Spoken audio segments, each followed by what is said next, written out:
السلام عليكم. ازيكم يا حبايبي؟ عاملين ايه؟ يا رب تكونوا بخير. تعالوا بقى نحضر مع بعض افطار يوم 13 من شعبان. النهارده بقى انا كنت صايمه. وقلت احضر بقى افطار يوم 13 من شعبان معاكم باذن الله. شعبان، شهر شعبان ده يا جماعة من الأشهر. كل سنة وانتم طيبين، ويا رب ينعاد عليكم بالصحة والهنا واليمن والبركات. ويجعل أيامكم كلها خير فيه وفي رمضان يا رب العالمين. ويجعل أيامكم كلها رزق وسعادة وفرح يا رب العالمين. شهر شعبان ده من الأشهر المحببة لله وللرسول عليه أفضل الصلاة والسلام. الرسول عليه أفضل الصلاة والسلام كان بيصوم في شهر شعبان. أكتر شهر كان بيصوم فيه شهر شعبان. سأل أحد الصحابة سيدنا محمد عليه أفضل الصلاة والسلام، قالوا له: يا رسول الله، لم نراك تصوم في شهر مثل شهر شعبان.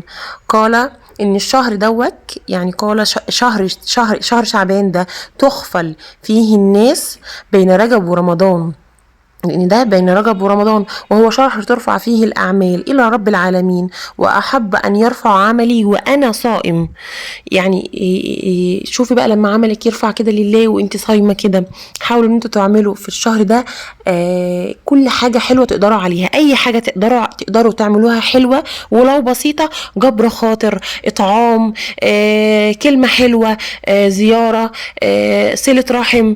اي حاجة تقدروا تعملوها في الشهر الكريم ده اعملوها. تعالوا بقى هنعمل مع بعض. كان عندي طبعا حلة المحشي كده، كنت مكمراها من الكرنب اللي انا كنت عاملاه قبل كده.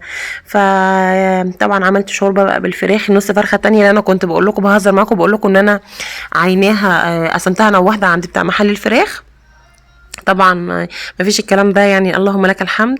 ربنا يسترنا فوق الارض وتحت الارض يوم العرض عليه، وما يحوجناش لحد ابدا. عندكم لما جيت سقيت المحشي هنا بتحطوا ميه على المنسوب بتاع الكرنب بالظبط، ما تحطوش زياده ولا اقل. الفراخ عندي هنا فراخ عتاقي اللي هي كبيره. كنت بحط في المج ده هنا شوربه عشان خاطر المغرب كان اذن وانا كنت لسه بحضر الاكل. فمش بحب ان انا افطر حاجه تكون ساقعه، لا ميه ولا عصير، لان بطني بتتعبني وبرجع وبتعب جدا. فباخد بقى حاجه دافيه كده اشربها. تفاصيل بقى يا جماعه.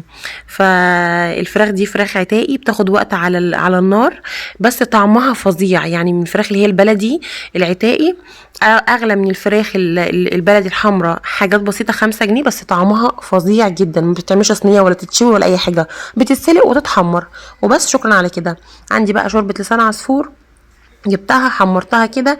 انا بحب اللون ده في لسان عصفور، ما بحبهاش تبقى افتح ولا اغمق من كده، زي ما انتوا شايفين كده، حسب بقى ما انتوا عايزين. دي عندي لحمه حتتين كده كنت مكمراهم. جوزي عندي ملهوش في الفراخ قوي، فحطيت له اللحمه دي عشان خاطر ياكلها. جبت بقى الطاسه بتاعتي الجميله، والله ما برتاح غير في الطاسه دي. عندي طاسات تيفال وجرانيت وسيراميك يعني كتيره، بس مش برتاح غير في دي، والله العظيم سبحان الله.